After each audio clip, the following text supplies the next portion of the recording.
Saya biasa nih opening dulu ya. Ya. Oke, assalamualaikum warahmatullahi wabarakatuh. Balik lagi ke my channel @simon_jackson_man, channel para imajinasi. Jadi gini Pak Edi, saya punya konten YouTube. Ya di situ saya tanya jawab sama orang terdekat saya. Oke. Nah kebetulan kan Pak Edi spesial banget nih kali ini mau tanya jawab sama saya. Ya Pak Edi itu kan seorang manajer dari BSD ke JGC. Ya. Siapa sih nggak tahu Pak Edi gitu kan? Ya. Nah, sebenarnya saya penasaran nih, gimana sih Pak caranya menjadi manajer yang paling disayangi sama karyawan? Oke. Kalau saya prinsipnya satu. Kalau staff itu dikasih tahu dengan cara baik-baik, sudah dikerjakan, untuk apa saya marah-marah? Satu itu. Jadi saya jarang marah-marah karena staff saya ngelakuin apa yang saya sudah harapkan. Gitu ya? Saya kasih tugas ke mereka. Itu ke satu. Kemudian kedua, kalau kita mau didukung dengan bawahan, dengan staff, ya kita harus memperhatikan kebutuhan mereka. Jadi kita harus berusaha untuk memenuhi apa yang menjadi harapan mereka. Jadi kita lebih peduli dulu Ya, kepada mereka gitu. Ya, minimal paling nggak kalau buat saya, kalau tidak berhalangan ada hal-hal khusus yang saya harus lakukan untuk menunjukkan perhatian saya kepada bawahan. Yang pertama adalah pada waktu ada musibah. Jadi pada waktu mereka ada keluarga yang meninggal, kalau saya bisa datang, saya akan usaha untuk datang. Kedua, pada waktu lahir. Jadi kalau ada yang kelahiran, kalau saya bisa datang, saya akan usaha untuk datang. Dan begitu juga selanjutnya untuk ulang tahun. Juga sih Pak. Ya, jadi pada hari-hari khusus, ya saya harus memberikan salam atau memberikan perhatian kepada mereka. Terakhir waktu mereka nikah. Oh, nikah. Kalau mereka nikah, buat saya itu juga satu hal yang penting. Ya, yang penting, ya, yang saya akan usahakan. Kalau seandainya tidak sibuk, saya akan usahakan. Ya, kalau ada waktunya diusahakan gitu ya. Terus selanjutnya saya berprinsip bahwa saya senang lihat bawahan maju. Jadi kalau saya sebagai atasan, saya sudah dihargai oleh manajemen. Jadi saya sudah dapat kepercayaan, saya sudah dapat apresiasi. Saya senang melihat bawahan saya maju. Jadi kalau bawahan saya ada kesempatan untuk maju, saya nggak segan-segan dan saya nggak pernah pelit untuk pengen mereka. Ya. Bahkan saya berharap kalau bisa bawahan saya lebih maju dari saya. Lebih maju dari PND gitu ya. Jadi saya nggak pernah menghirup bawahan itu ancaman.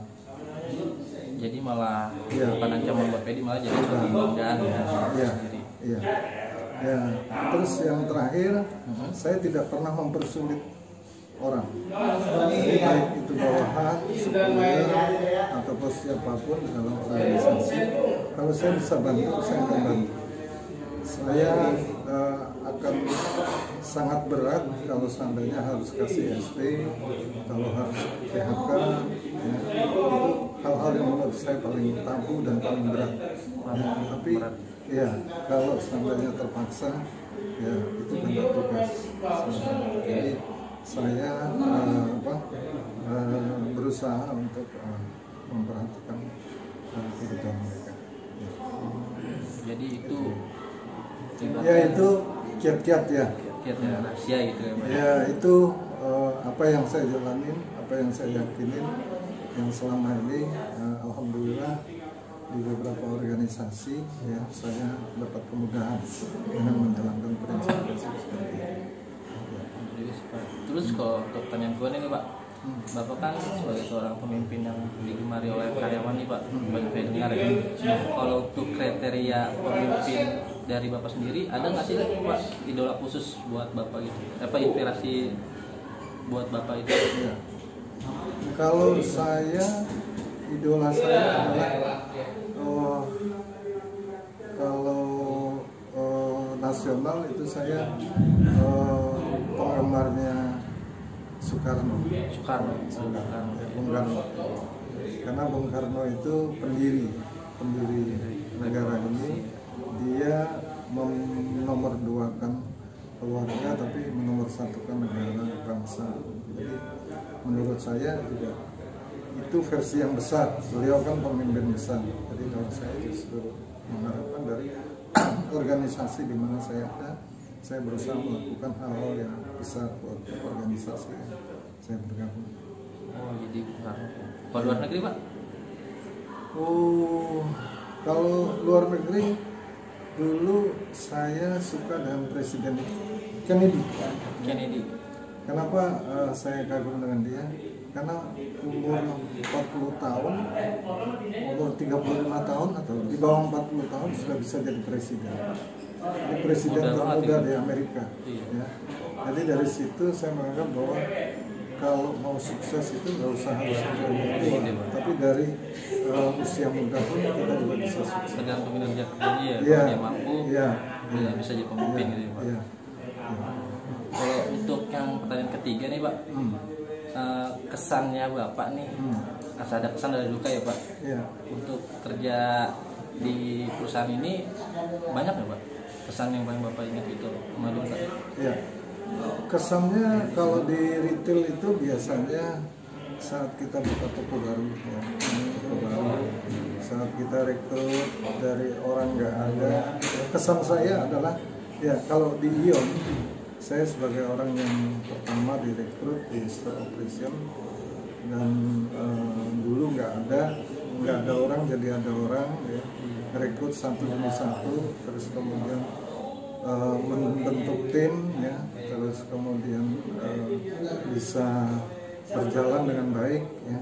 Terus kemudian begitu juga di JGC, di toko kedua bisa berjalan dari nggak ada orang, dari mulai nol, dari rekrut, dari membentuk tim sampai ada tim, dan setelah itu merekrut staff dan anggota lainnya jadi ada dan berjalan dengan baik, ya. Itu jadi satu kebanggaan atau satu keberhasilan menurut saya itu kesan yang tidak bisa dilupakan ya. Jadi dari nol sampai ada gitu. Iya. Kalau dukanya sendiri Pak? Ya dukanya kalau keluarga ya, dukanya biasanya memang kalau kita kerja di retail waktu itu tidak terhingga. Iya. Kadang-kadang kerja harus sampai malam, terus kemudian off nggak harus Sabtu Minggu. Waktu orang libur Lebaran kita harus masuk. Iya. Terus kemudian jauh dengan keluarga, jauh dengan teman, ya. Waktu yang ada pun kurang, ya. Itu bukannya juga kerja di retail bahkan kalau itu pun kita harus aktif kontrol gitu ya. Iya. Jadi waktu orang libur kita kerja. Iya. Nah Pak, kalau ini sih banyak pertanyaan pesan dari semua young people. Gimana sih Pak caranya buat kita bisa menjadi seorang pemimpin yang baik atau menjadi lebih kinerjanya lebih ditingkatkan lagi nih Pak? Ya, menurut saya kalau kita mau berhasil, kalau misalnya bisa dilakukan seperti apa yang saya yakini, yang pertama adalah jangan tanya kenapa tadi saya bilang saya juga penggemar Presiden Presiden Kennedy, karena beliau itu filosofinya adalah saya tidak pernah bertanya apa yang Amerika berikan buat saya, tapi yang jadi prinsip saya menurut Kennedy adalah Kennedy, ya, bahwa apa yang saya bisa berikan buat Amerika, tapi itu kan versi besar. Nah kalau kita di organisasi, di perusahaan atau di Ion, menurut saya adalah jangan tanya apa yang perusahaan berikan kepada kita, tapi berikanlah apa yang kita bisa berikan kepada perusahaan. Nah nanti insya Allah berdasarkan keyakinan saya, jabatan, tanggung jawab, kesempatan promosi itu akan datang dengan sendirinya gitu ya. Dengan sendirinya. Berarti kayak hasil itu ya. Kemudian yang kedua, yakinlah kalau kita kerja baik, kalau kita bisa kerja maksimal, yang melihat bukan atasan kita langsung, tapi juga atasan-atasan yang lain. Jadi kalau misalnya kita bekerja baik, atasan kita nggak mau accept atau merekomendasi kita dengan baik, tapi atasan-atasan bagian lain melihat kita kerja baik, ya kalau banyak yang berkata bahwa kita bekerja dengan baik, pasti kita akan sukses. Ya, jadi kita nggak usah khawatir dengan satu orang, tapi bekerjalah untuk perusahaan, bekerjalah untuk banyak orang. Jadi insya Allah yang melihat kita bisa bekerja dengan baik itu bukan hanya satu orang, tapi orang lain juga akan merasakan. Jadi banyak orang yang melihat ya. Iya, mereka. Jadi katakanlah misalnya film Edwin nggak bagus, tapi kalau Edwin kerja baik, saya lihat, yang lain lihat, ya kan, dari MD misalnya, mereka akan ngomong, oh, itu Edwin kerjanya baik. Pak Edwin bilang nggak baik, atasan lain di bagian-bagian lain akan katakan baik. Ya, yang banyak itu akan selalu menang dengan yang Iya. Jadi lakukan yang terbaik ya, lakukan. tanpa imbalan gitu ya. Ya, tapi imbalannya itu akan datang dengan sendiri. Itu keyakinan saya. Ini sebenarnya sih Pak, tapi emang itu yang dirasakan benar sih Pak. Kebanyakan dari young people juga kayak gitu sih. Ya. Terus Pak, Bapak kan udah lama Pak di BSD, kurang lebih dulu hampir dari 2012 ya, 3 tahun di JGC, 2017. 3 tahun juga Pak. Ya, di JGC 3 tahun. 3 tahun itu Pak. Untuk pesan-pesan young people nih Pak, buat semuanya nih Pak. Ya. Buat dari PED khusus, ada nggak Pak buat pesan-pesan ini buat young people Pak? Ya, untuk young people pesan saya adalah satu, yang seperti tadi saya sampaikan, bekerjalah dengan baik untuk perusahaan.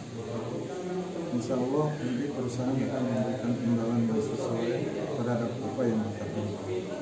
Kemudian yang kedua, di retail itu kita bekerja dengan tim. Jadi kerjasama itu sangat penting. Oleh karena itu jangan merasa bangga atas suatu keberhasilan, ya, karena keberhasilan itu bukan keberhasilan sendiri.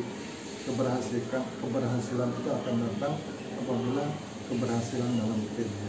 Oleh karena itu saya berharap yang kita tingkatkan kerjasama dalam tim.